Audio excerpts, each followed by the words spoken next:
Ini bukan sok suci atau apa, tapi kalau mau hidup menuju kiamat ya harus jelas kita ada di pergerakan apa, pergerakan kebejatan moral atau pergerakan kekudusan.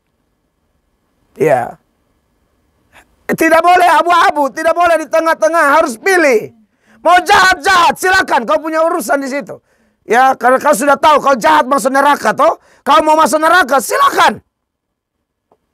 Dan kalau kau yang mau masuk surga, ya mari. Sudah terima Yesus pasti masuk surga. Dan sebagai bentuk syukur kita, bukti iman kita, bukti kasih kita, kita nyatakan melalui kehidupan kita.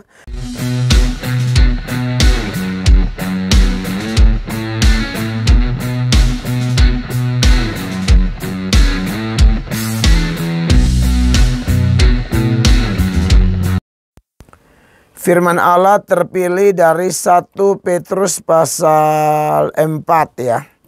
1 Petrus pasal 4 ayat 16 sampai ayat 19. Tetapi jika ia menderita sebagai orang Kristen, maka janganlah ia malu, melainkan hendaklah ia memuliakan Allah dalam nama Kristus itu. Karena sekarang telah tiba saatnya penghakiman dimulai, dan pada rumah Allah sendiri yang harus pertama-tama dihakimi. Dan jika penghakiman itu dimulai pada kita, bagaimanakah kesudahannya dengan mereka yang tidak percaya pada Injil Allah?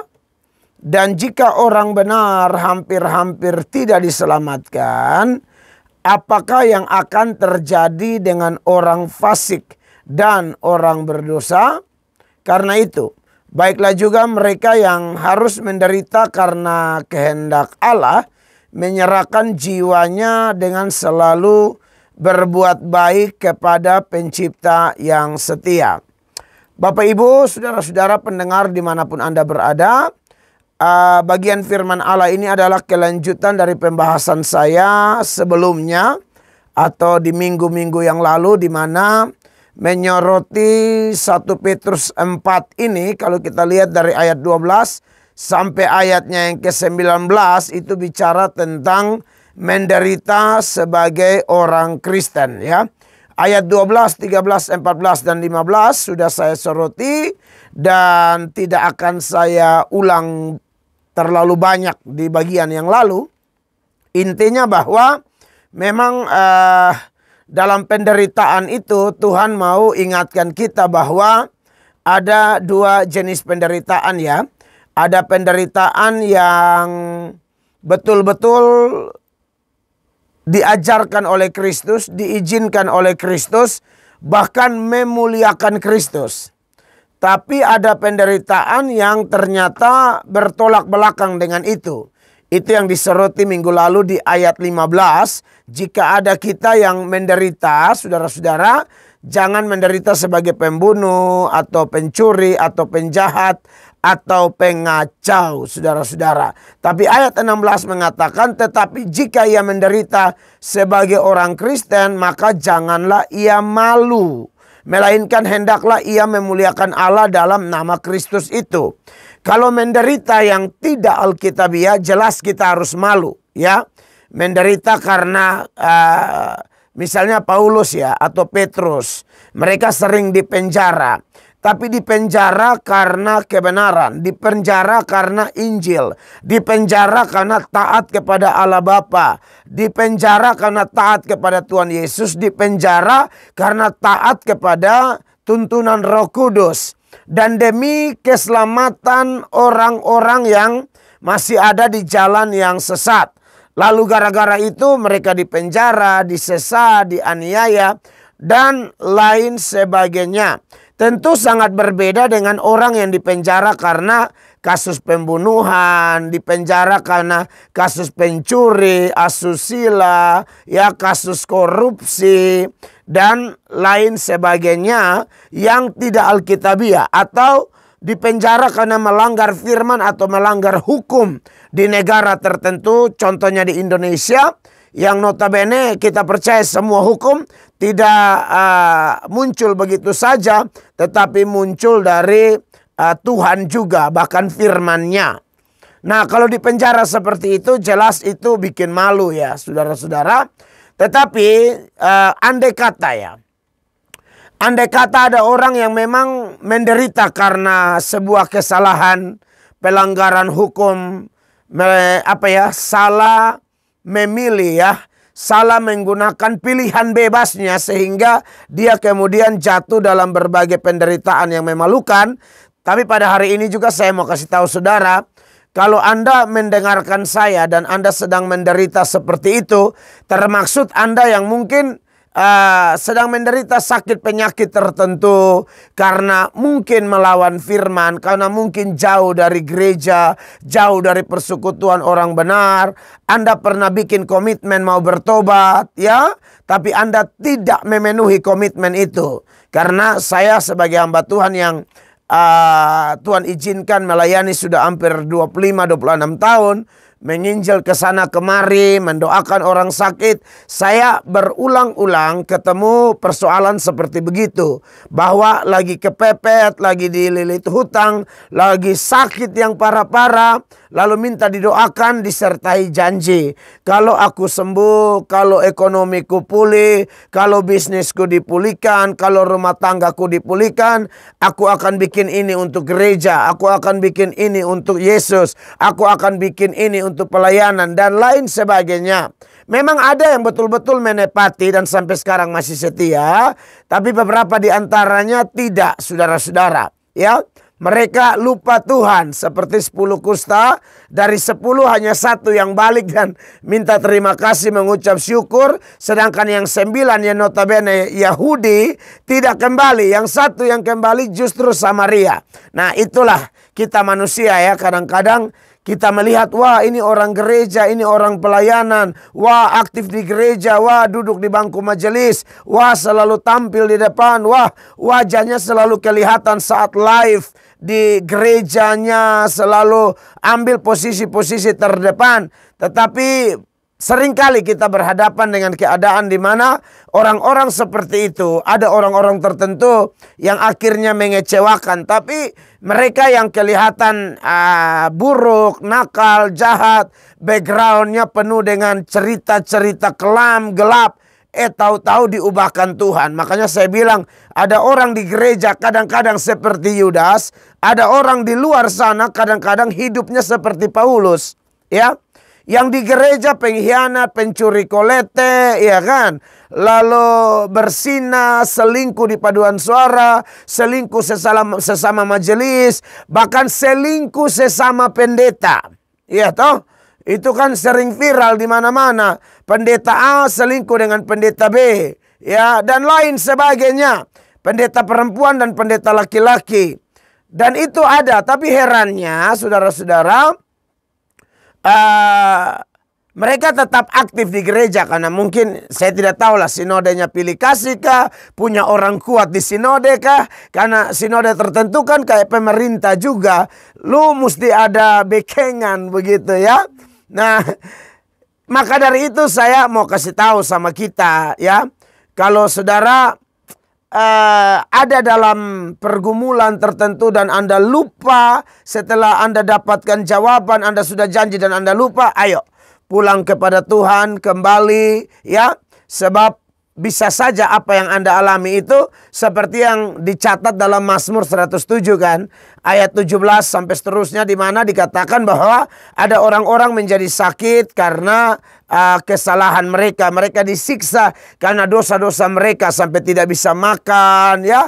Tapi kemudian mereka berseru kepada Tuhan, lalu disampaikannya firman-Nya sesuai ayatnya yang ke-20 di Mazmur 117 itu, lalu disembuhkannya 107 maksud saya, disembuhkannya mereka. Nah, jadi saudara-saudara yang diberkati oleh Tuhan Yesus, saya berharap Anda yang sudah mengalami itu jangan keraskan hati, jangan minta pukulan berikut, jangan.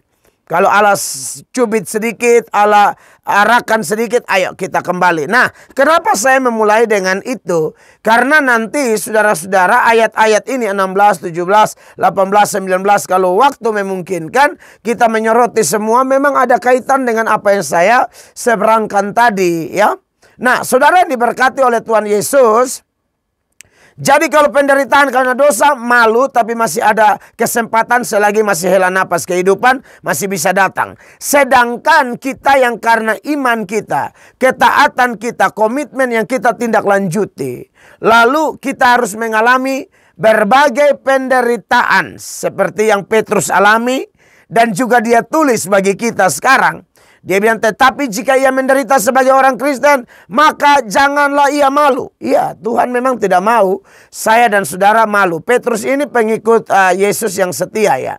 Dia pernah dengar juga bagaimana Tuhan Yesus mengatakan bahwa kamu tidak boleh malu karena aku dan karena perkataanku di angkatan yang tidak setia ini. Dari keempat Injil, Injil yang paling tua itu adalah Markus.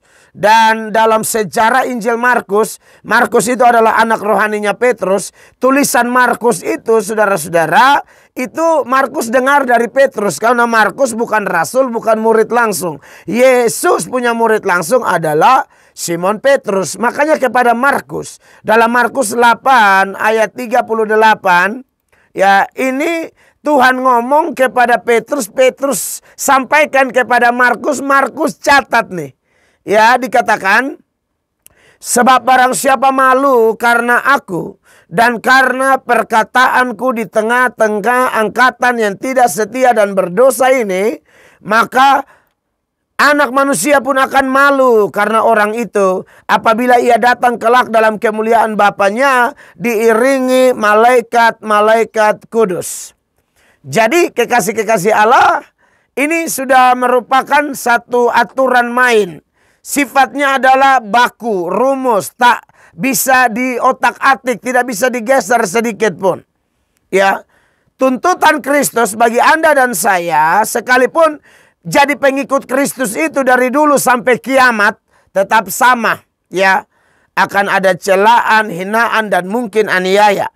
Akan ada tekanan, pressure yang luar biasa yang dialami oleh pengikut-pengikut Kristus. Ya. Dan sekali lagi kita bangga punya Yesus yang adalah Allah, tidak ada dosa sama sekali. Dia jujur, dia telah membuka semuanya di depan. Ayo, siapa mau ikut? Dan saya memilih untuk mengikut. Saya memilih untuk mengikut dan saya tahu konsekuensinya akan ada banyak musuh, akan ada banyak serangan. Ya, karena firman yang kita sampaikan ini firman yang menyerang kubu pertahanan setan dan antek-anteknya yang dikuasai oleh keinginan daging, keinginan dunia, dosa dan roh jahat. Ya, karena dosa itu akan semakin tercipta ketika keinginan daging kita meresponi keinginan duniawi, satu sistem dari luar, dan itu menjadi celah bagi setan-setan masuk. Maka kita yang punya sifat dosa itu akan melakukan dosa-dosa nyata. Begitu ya doktrin dosa ya. Nah, saudara yang diberkati oleh Tuhan Yesus, ini menarik saudara-saudara bahwa khotbah-khotbah kita dengan menyebut nama Yesus, dengan menyampaikan firman-firman Yesus, akan mendatangkan sejumlah serangan yang luar biasa. Ya, mau verbal, mau fisik, semua kita bisa terima itu. Maka dari itu ada sejumlah arahan dari Kristus, peringatan dari Kristus, ya. Dan juga Petrus mengutip itu, melanjutkan itu. Saya juga kutip Tuhan Yesus, kutip Petrus, saya lanjutkan itu. Karena kita ini hamba, jadi harus ikut arahan dari atas. Begitu ya. Saudara yang anak buah di kantor A, B, C, D, baik pemerintah, swasta, dan lain sebagainya. Kan anak buah yang baik harus ikut arahan. Saya bukan hanya anak buah, saya dulos, saya budak. Terjemahan lebih tepat budak, budak Kristus. Budak itu tidak ada hak lagi atas hidupnya. Tuannya bilang A, tuannya bilang B, B. Dan sebenarnya semua orang Kristen secara umum adalah budak Kristus dalam arti tertentu.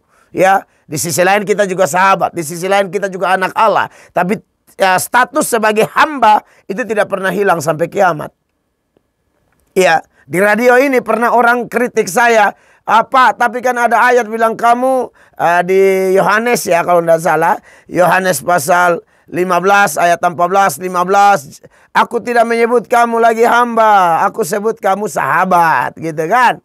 ya kan? Lalu penanya memberikan komentar, "Pak, tolong baca itu ayat, kita bukan ini hamba lagi, kita sahabat." Di ayat itu bilang begitu. Saya bilang, "Iya, Bapak cuma baca sampai situ." Bapak baca terus sampai ayat 18, 19, 20. Di situ dia singgung hamba lagi. Itu tidak dihapuskan, Pak. Itu hanya ada sorotan khusus tentang relasi yang sangat indah, yang sangat intim, sangat apa adanya antara kita dengan Tuhan Yesus. Tidak ada yang ditutup-tutupi antara dua orang sahabat yang sudah seperti saudara. Contohnya Yonatan dan Daud. Nah, saudara yang diberkati oleh Tuhan Yesus Kristus. Jadi jangan malu ya. Dan juga kalau bisa jangan malu mengaku bahwa saudara adalah teman dari pendeta tertentu. Pendeta tertentu yang memang dia beritakan Injil yang benar gitu kan. Saudara jangan malu. Paulus pernah ngomong ini sama Timotius. Paulus bilang begini dalam 2 Timotius 1. Sebab Allah memberikan kepada kita bukan roh ketakutan, melainkan roh yang membangkitkan kekuatan, kasih, dan ketertiban. Kemudian dengan bermodalkan roh itu, Paulus bilang begini nih di ayat 8. Jadi, janganlah malu bersaksi tentang Tuhan kita, dan janganlah malu karena aku seorang hukuman karena Dia. Melainkan ikutlah menderita bagi Injilnya oleh kekuatan Allah. Saya tuh salut ya. Saya salutnya begini. Ada orang-orang percaya tuh yang dia memang tidak malu mengaku Yesus. Dia juga tidak malu bahwa, "Oh, lu pendeta." Beta nih, saya pribadi ini terlalu menderita sampai lucu. Serius loh. Saya ini terlalu menderita sampai akhirnya lucu sendiri. Kok bisa begitu? Ya, ada nih orang kumpul-kumpul sebuah kegiatan keagamaan nih, iya kan? Lalu datanglah tim saya gitu sebagai contoh lah. Tim saya diundang, bukan saya diundang, tim saya diundang. Setelah mereka tahu itu timnya pendeta Mel Atok, mereka langsung menyingkir seolah-olah orang-orang ini nih satu wabah virus corona gitu loh. Mereka langsung kayak mau minggir, bukan hanya pakai masker, kalau bisa pakai jaket salju dengan semua topeng monyet semua. Mereka mau menghindar gitu loh. Tapi tim saya pulang seperti 70 murid pulang. Lalu mereka laporkan bukan setan jatuh. Mereka bilang kami dijauhi orang gitu loh. Memang yang menjauhi ini homo keras satu. Ya, jadi dia menjauh karena saya sering mengingatkan dengan penuh kasih. Hanya mereka anggap saya membenci, menyerang, membabi buta. Tidak sama sekali. Tuhan tahu aku mengasihimu, hai homo-homo. Maksudnya aku mengasihi kamu supaya kamu tuh bertobat. Kamu jangan nanti kamu kena 3 huruf, ya kan, HIV, baru kau bilang sakit lambung, kau bilang sakit ini, sakit itu, ya segala macam. Padahal kan kita sayang. Nah, kelompok seperti ini kan ada bekengannya ya. Sesama rohaniwan tapi sesat. Rohaniwan tapi liberal. Rohaniwan tapi injak-injak kitab suci. Ya, mereka mempercayai kitab suci hanya berisi firman Allah. Kalau saya kan kitab suci adalah firman Allah. Alkitab adalah firman Allah. Itu hanya dari Kejadian 1 ayat 1 kata pertama, huruf pertama sampai ya Wahyu 22 ayat terakhir, kata terakhir, huruf terakhir sampai titik, semuanya adalah firman Allah karena diilhamkan kepada 40 penulis. Tapi kepada kelompok yang tidak menjunjung tinggi Injil, waduh, mereka akan menjadi pembela dosa. Dengan alasan kasih, padahal bodoh. Bedakan, tidak bisa bedakan mana orang, mana dosa. Kita tuh benci dosanya, bukan orangnya. Dosanya kita harus hantam, cincang pakai firman. Firman yang mana, yang disebut sebagai apa dalam perlengkapan senjata Allah? Pedang roh. Dengan pedang itu dosa dicincang. Hanya orang-orang yang sudah terlanjur mencintai dosa lebih bahkan tidak mencintai Tuhan, dia cinta dosa bukan cinta Tuhan, maka kalau yang dia cintai itu diserang, dia ikut-ikutan sakit. Itu sama kayak kami yang cinta Yesus. Kalau kau juga menghina firman, kami juga terganggu. Karena prinsip kami adalah menyukai apa yang Tuhan sukai, membenci apa yang Tuhan benci. Seperti itu. Jadi kami tidak mungkin melakukan pembiaran kepada alat-alat setan yang katanya mau melegalkanlah perkawinan sejenis, ya toh? Laki-laki dan laki-laki mau nikah dan katanya di gereja tertentu sudah siapkan pendetanya. Mereka lagi bergerak pelan-pelan. Jadi nanti kayak Okto de Minggus contoh ya. Okto de Minggus mau nikah, nanti pendeta yang kasih pemberkatan. Ya, ini bareok dua nih. Bayangkan saja saudara-saudara, ini kan ngeri-ngeri sedap gitu loh. Ya, makanya saya sebagai pendeta bicara keras. Dan mereka selalu menganggap kita musuh karena memang begitu. Sedangkan kalau pendeta mereka yang sudah jelas-jelas selingkuh nih. Ya, jelas-jelas makan uang pembangunan. Sudah jelas-jelas perokok, pemabok. Itu mereka bela mati-matian loh. Maka hanya sangat sedikit orang-orang yang bisa seperti Timotius yang diarahkan, ingat loh Timotius, jangan malu bersaksi tentang Allah, jangan malu mengaku bahwa pembinamu, pemimpinmu, bapak rohanimu atau bapak gembalamu nama Paulus. Gitu. Memang Paulus ini nama sudah tidak harum zaman itu. Hanya kepada orang pilihan namanya harum. Kebanyakan tidak harum kekasih Allah. Kenapa? Karena Paulus beritakan Injil yang murni. Nama Yesus. Seperti yang Yesus minta kepada murid-murid yang dicatat Markus tadi. Jangan malu karena aku dan perkataanku. Sedangkan Paulus sering dituduh. Kalau Anda lihat di Kisah Para Rasul 24 ayat 5 itu. Paulus baru muncul, mereka bilang, ini penyakit sampar sudah datang. Ya, pembuat kekacauan. Penyakit sampar dia pakai kata Yunani loimon, yang artinya troublemaker. Apakah Paulus pembuat kekacauan? Apakah Paulus troublemaker? Tidak. Paulus tidak pernah bikin kekacauan. Paulus hanya beritakan Injil damai sejahtera versi Kristus. Ya. Bukan Injil damai sejahtera versi pengecut ya. Itu beda. Versi Kristus dia akan straight to the point. Dia akan menyatakan apa adanya. Tidak kompromi, tidak muter-muter. Tidak mulut manis. Karena itu penyesat. Maka orang kayak begini dibenci. Terima kasih banyak buat pendukung pelayanan pendeta-pendeta yang bicara kebenaran, termaksud yang masih mau mendukung saya. Thank you. Tuhan memberkatimu. Engkau tahu, engkau mendukung bukan orangnya, ya, tapi firmannya. Dan kami semua berusaha memberi diri dipertimbangkan oleh orang. Silakan cek apa kami melakukan apa yang kami khotbah atau tidak. Silakan cek. Silakan cek. Kami harus membuka diri karena kami suratan yang dibaca semua orang. Kami tidak Rasul Paulus di bagian yang lain sebagai contoh nih, sebagai contoh dalam 2 Korintus ya. 2 Korintus pasal 4 ayat 1 Rasul Paulus bilang begini. Oleh kemurahan Allah kami telah menerima pelayanan ini. Karena itu kami tidak tawar hati. Lalu ayatnya yang kedua. Tetapi kami menolak segala perbuatan tersembunyi yang memalukan. Ya toh. Makanya kalau saudara siapapun ya. Ini saya sudah omong di gereja, omong di radio. Kalau ada di antara Anda yang menemukan misalnya pendeta Mel Atok lah ya, ini bukan sok suci atau apa, tapi kalau mau hidup menuju kiamat ya harus jelas kita ada di pergerakan apa, pergerakan kebejatan moral atau pergerakan kekudusan. Ya. Tidak boleh abu-abu, tidak boleh di tengah-tengah, harus pilih. Mau jahat-jahat silakan, kau punya urusan di situ.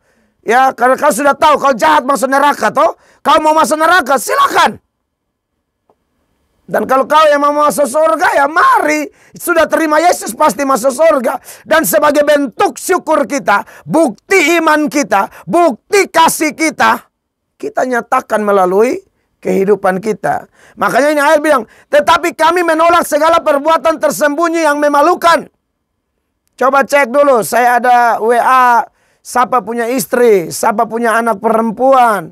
Itu dibuka di media, buang di Flow Bamora atau bongkar. Kalau yang Anda buang adalah khotbah-khotbah saya tegur roh, khotbah-khotbah saya tegur penyembah berhala, penyembah arwah.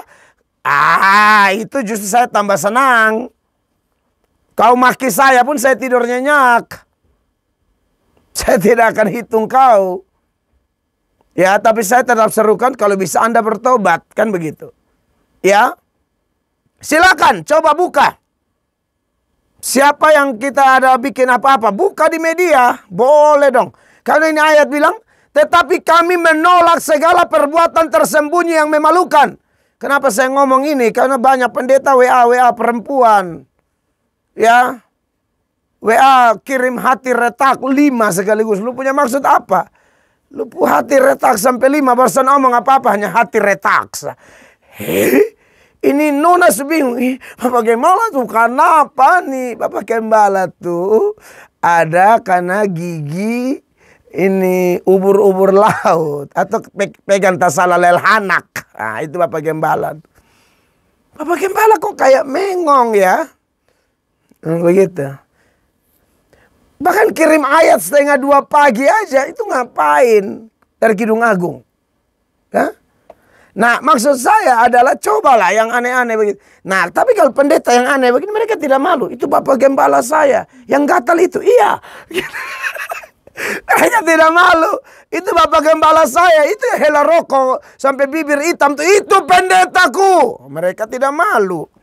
Begitu. Maka aneh bin ajaib kalau ada orang malu mengaku pendetanya karena keras.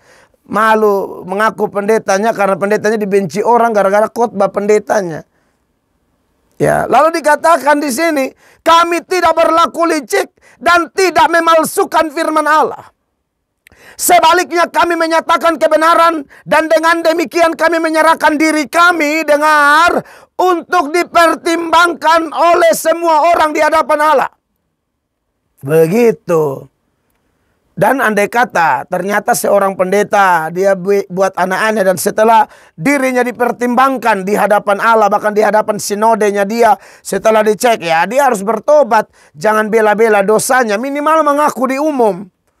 Begitu. Ini sudah bikin aneh-aneh lagi, pencitraan lagi, bela diri lagi, susun tim untuk melakukan kesaksian, memberikan kesaksian dusta, palsu. Nah, ini kan repot saudara-saudara. Bagaimana kita ini bekerja di ladang kudus loh.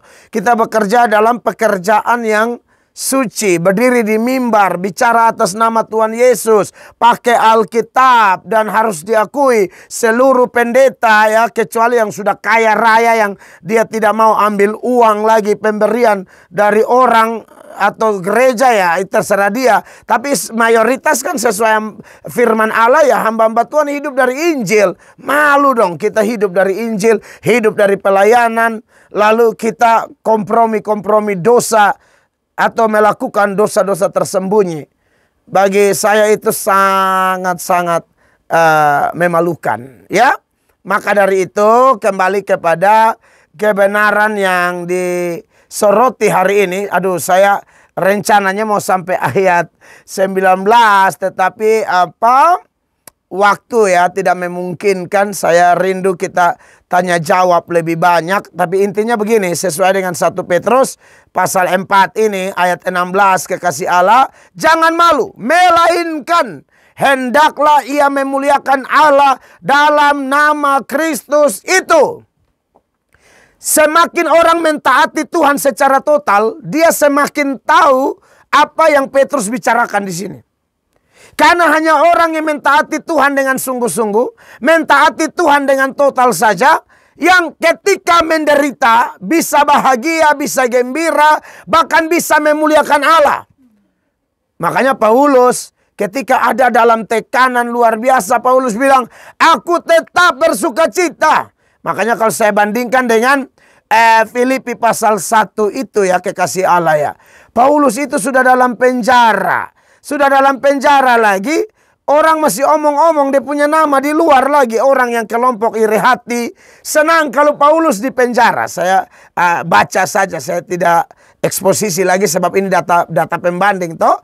Dikatakan dalam Filipi 1 ayat 12. Aku menghendaki saudara-saudara supaya kamu tahu bahwa apa yang terjadi atasku ini justru telah menyebabkan kemajuan Injil. 13. Sehingga telah jelas bagi seluruh istana dan semua orang lain bahwa aku dipenjarakan karena Kristus. 14. Dan kebanyakan saudara dalam Tuhan telah beroleh kepercayaan karena pemenjaraanku, untuk bertambah berani berkata-kata tentang firman Allah dengan tidak takut. Ada orang yang memberitakan Kristus karena dengki dan perselisihan. Tapi ada pula yang memberitakannya dengan maksud baik. Mereka ini memberitakan Kristus karena kasih. Sebab mereka tahu bahwa aku ada di sini untuk membela Injil. 17. Tetapi yang lain, nah ini sesama Kristen. Ya, pro Yesus tapi anti Paulus.